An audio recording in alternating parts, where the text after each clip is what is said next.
তোকে দেব মায় মায়া ডুলে বাঁধি থম মায়া ডুলে বাঁধি থম তো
তুমি ঘৰত যদি তাঁতৰ শালত বহি থাকা তেতিয়াহ'লে তোমাক শিপিনী বুলি ক'ব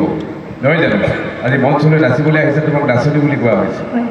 আমি সদায় সেৱন কৰি থকা বতাহ কেতিয়াবা ধুমুহা বতাহ হয় আৰু কেতিয়াবা মৌচুমী বতাহ হয়